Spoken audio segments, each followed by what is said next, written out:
Every once in a while, something happens that jars the most rigid soul, that melts the iciest of hearts. We're going to take a look at that today and grieve and also ask ourselves, what can I do? What can I do?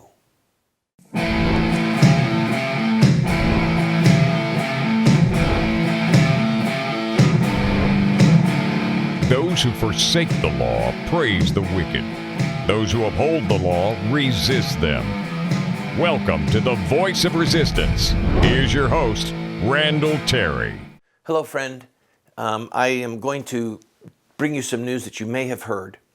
I need to quickly give you a parental warning. So this is something that you do not want to have small children around for. And I'm also going to read from the scriptures.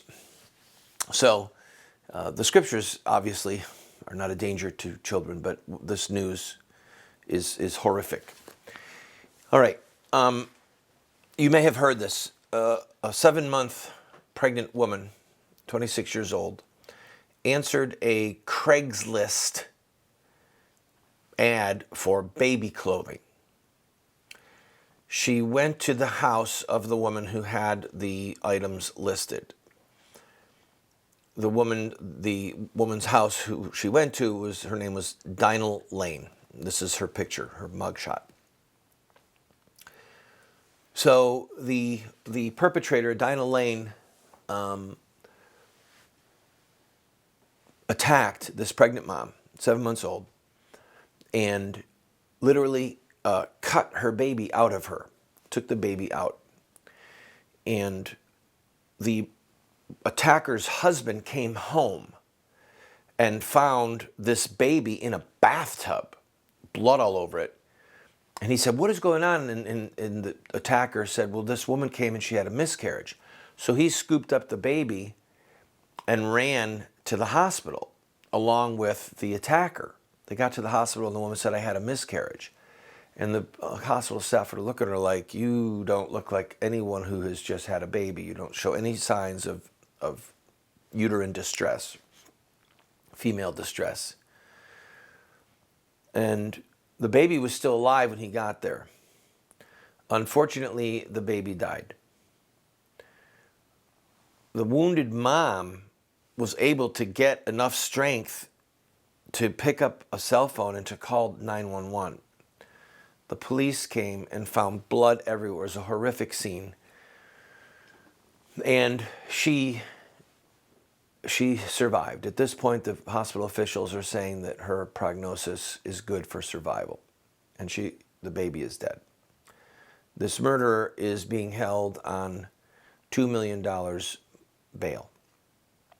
As of this taping, the prosecutors have not yet decided whether or not they are going to prosecute this woman for the death of this poor little child. Now, there's a lot I can say about those officials. Hopefully, they will come to their senses and charge this woman not only with the brutal attack on the mom, but charge her with the death of the child. Certainly, if they do, it will be a manslaughter charge because it's clear that she did not intend to kill the baby. She was trying to steal the baby.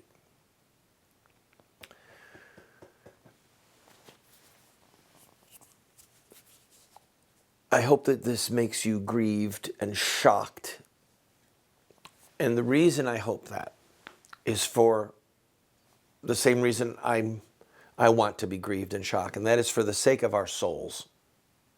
For the sake of our souls. We are going to come under judgment for the crimes against babies. If this child was not wanted by the mom, this woman, and I'm not even going to say her, forget her, because she lost her baby. It's too unkind to her. Another woman who is 7 months pregnant and decides that she doesn't want her baby, for whatever reason it may be. All right, a viable baby, a baby that can live outside of the womb. Okay? That woman, a woman of that mindset, can go to an abortion mill in several states in this country and pay a doctor, a murderer, a hired assassin to kill her baby. The so-called partial birth abortion ban did not ban so-called late-term abortions. All it did was say you cannot kill the baby in this means. You have to kill the baby another way. God save us, Christ save us. So part of our reaction to this horror is that this poor mom wanted this baby. But there are many babies who are murdered, over 3,000 babies a day who are murdered, and their crime is that their mommies don't want them. That's it. And even some of our reaction to this crime is based upon whether or not a mom wants to keep her baby alive. That's it. When we come back, I'm going to read to you a passage from Ezekiel chapter 9, which shows how you and I might just escape God's judgment based upon grieving, sighing, crying when we hear news like this. Don't go away.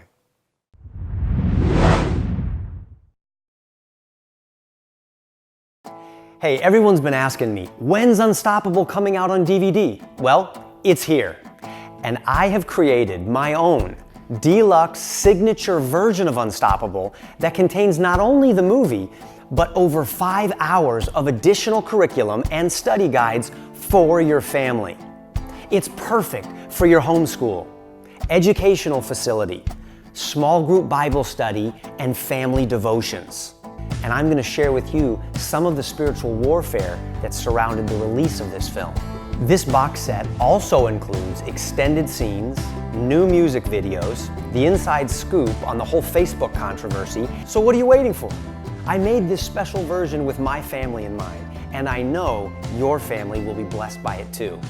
Unstoppable 2.0 Deluxe Signature Version.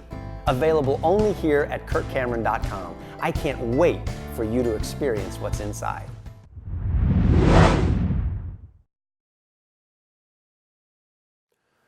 Some crimes are so horrific that they jar us to our soul.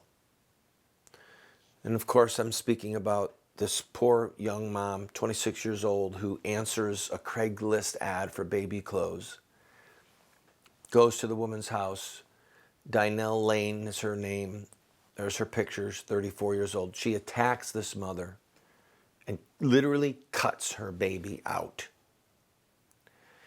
The baby dies. The mom, it looks like she's going to live. And this mother, we have to just grieve with her. She will never get over this. She will never get over this. How can a human being even survive something this horrific?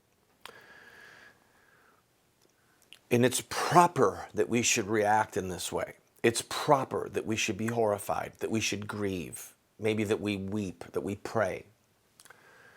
But there are crimes that are going on that should elicit the same response from us, but don't. And that is a great danger for us. I'm going to read to you a passage from the book of Ezekiel about the judgment of God, who gets judged and who gets passed over, and why the judgment comes. I'm going to read it to you. But before I do, I want to point out the obvious. This poor little baby, and this tragedy for this mom, another woman, 7 months pregnant, could go to many abortion mills in this country and could have that baby killed not by partial birth abortion, but by another means, by burning the baby to death with a saline solution, by injecting a poison through a huge needle right through the uterine wall, right into the baby's heart, causing a heart attack, and then giving her a prostaglandin so that she goes into labor and contracts and delivers a dead baby. There are other means as well. This is going on in America every day. Every day. And then, of course, that's for viable babies. Then, of course, 3,000 times a day, little babies 10 weeks old, 11 weeks old, 12 weeks old, babies who are sucking their thumbs in their mother's womb, swimming around. These babies are butchered. Their bodies are thrown in sewers, landfills. Some of their bodies are harvested and sold. The body parts are sold. But some of us no longer grieve over that. Some of us no longer grieve. We've gotten callous to those crimes. But those crimes against these babies are just as newsworthy. In other words, if a plane ran into a building every day in America, like at 9/11, and 3,000 innocent people were killed, it would be horrific news every day. It would not go away. But because this happens in the darkness and in the shadows of abortion mills, because some of these women are our friends, our neighbors, our relatives, we've lost the sense of horror to our own danger. Now listen to this passage. This is from the book of Ezekiel, chapter 9. The judgment of God is about to descend on Israel. And you will remember that the Babylonians came and ultimately destroyed the city. They destroyed the temple. And they slaughtered tens of thousands of people and then took a remnant captive. Then I heard him call out in a loud voice, "Bring near those who are appointed to execute judgment on the city, each with a weapon in his hand." And I saw 6 men coming from the direction of the upper gate, which faces north, each with a deadly weapon in his hand. With them was a man clothed in linen, who had a writing kit at his side. They came in and stood beside the bronze altar. Now the glory of the God of Israel went up from above the cherubim where it had been and moved to the threshold of the temple. That means that the glory of God is departing from Israel. He's so angry with them. His spirit is leaving the temple. Then the Lord called to the man clothed in linen who had the writing kit at his side and said to him, "Go throughout the city of Jerusalem and put a mark on the foreheads of those who grieve and lament over all the detestable things that are done in it." Another translation says, "Put a mark on the foreheads of those who sigh and who cry, who weep, who grieve, who lament over all the detestable things." As I listened, he said to the others, these are the ones with the weapons, "Follow him through the city and kill, without showing pity or compassion. Slaughter the old men, the young men and women, the mothers and children, but do not touch anyone who has the mark. Begin at my sanctuary." So they began with the old men. Another translation says the elders. They began with the elders who were in front of the temple. I'm going to finish this chapter, but listen to me. What does it say? Begin at my sanctuary. Peter wrote, judgment begins at the house of God. Then he said to them, "Defile the temple and fill the courts with the slain. Go!" So they went out and began killing throughout the city. While they were killing and I was left alone, I fell face down, crying out, "Alas, sovereign Lord, are you going to destroy the entire remnant of Israel in this outpouring of your wrath on Jerusalem?" He answered me, "The sin of the people of Israel and Judah is exceedingly great. The land is full of bloodshed, and the city is full of injustice. They say, 'The Lord has forsaken the land, the Lord does not see.' So I will not look on them with pity or spare them. I will bring down on their own heads what they have done. So Ezekiel cries out, God, are you going to destroy everyone? God says, no. He didn't destroy them all because he found those who grieved and who lamented and cried and sighed. He marked them. Why did this judgment come? The sin is exceedingly great. The land is full of bloodshed. If you read Psalm 106, if you read 2 Kings chapter 21 and 2 Kings chapter 24, this passage, the land full of bloodshed, refers to child killing. They shed innocent blood, the blood of their sons and their daughters, and the land was polluted with the blood. And God brought judgment on them. So my question is, do we sigh? Do we cry over the ongoing bloodshed? Not just of this one poor little baby and this poor mom, but the thousands of babies who are dying every day in America. We're reaching a point where there's going to be no return, and God is going to send out his judgment because of the bloodshed. Who will be spared in that judgment? Possibly, such as this passage says, those who sigh, those who cry about these detestable acts.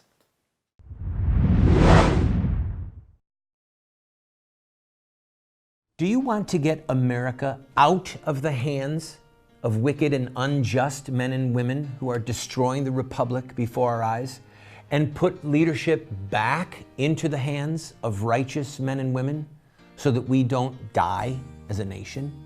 Well, you're talking about social revolution, and there are rules in social revolution.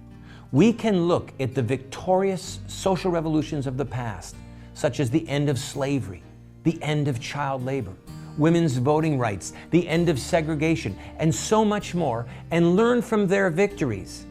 Look at their actions, their images, their rhetoric, their sacrifices, and their final fruit. We will send you this series that originally cost $129, 7 books for students, 1 teacher's guide, if you'll give a gift of any size and just pay for shipping and handling. Take advantage of it today.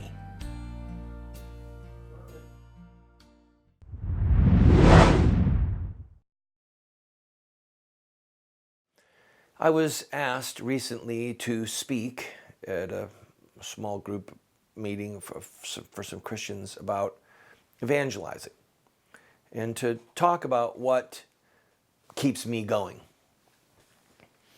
Why do I keep fighting? Why do I keep standing? Take the hits, etc. And I'm going to give you an undergirding principle in hopes that it will help you. When I was a young man and I was in Bible school, someone quoted a proverb that is not in the Bible, but it's a good proverb, and it was this: happy is the man who always has the day of his death before him. Happy is the man that always has the day of his death before him. How can you be happy if you're always thinking about the day of your death? Happy because I know that I'm going to give an account. I know that I'm going to give an account to my Maker.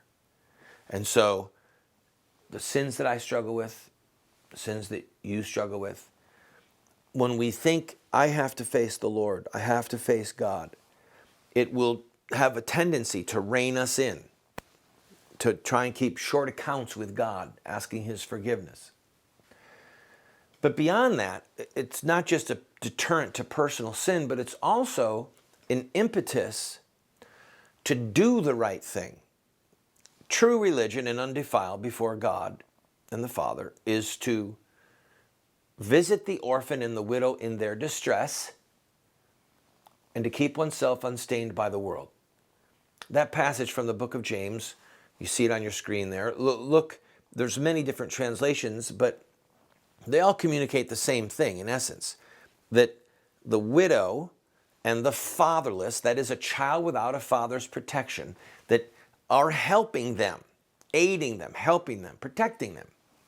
That is one of the ways that we visually show, so that people can see that we mean business with God, true religion. In other words, if I'm really serving the Lord, I've got to help the fatherless. I have to help the widow. It's my duty before the Lord. Jesus said, whatever you do for the least of these, you do for me. And so having the concept that we have to face the Lord does not just impact our own personal aversion to sin, but it helps us with compelling us to do the right thing, so that perhaps when we stand before him, please Lord, let it be so, we hear him say, well done, good and faithful servant. I'll be right back.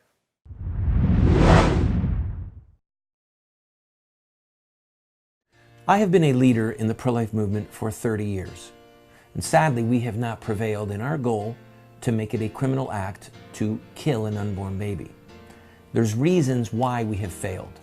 I wrote this book, A Humble Plea, to Catholic bishops, to evangelical clergy, and to lay people, explaining where we went wrong and what we have to do to prevail. We've made this available as a PDF online for free. I encourage you to go and download your own copy. Why does a nice guy like me keep getting thrown in jail? I have been arrested almost 50 times and spent over a year of my life locked up in various prison facilities. And I wrote a book, many books. In fact, one of them is called, Why Does a Nice Guy Like Me Keep Getting Thrown in Jail? It's a theological work, answering those who say that the church should not be involved in politics or that we should retreat. I encourage you to get it. In fact, get one and give it to your pastor.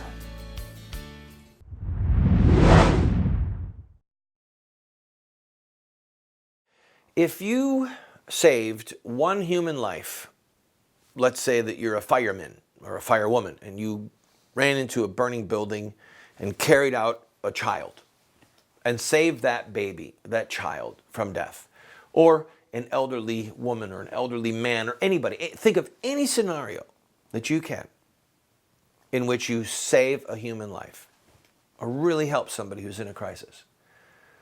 It would be natural, and I think it would be just for you to not only remember that for the rest of your life, but to discuss it, right?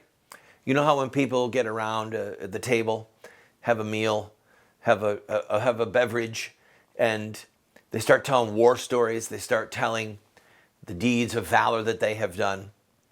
There are some people that are in the room that will talk about something that they did. They found themselves in a very difficult situation, and they reacted with courage.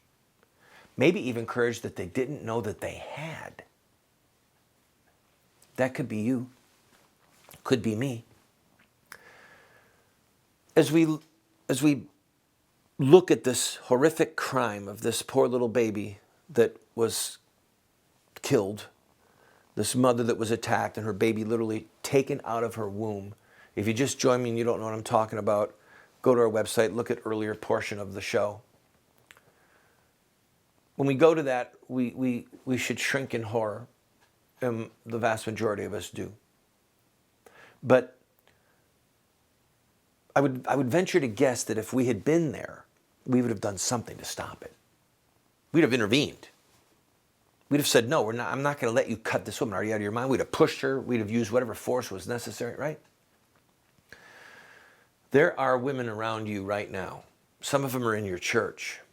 Some of them are extended family members.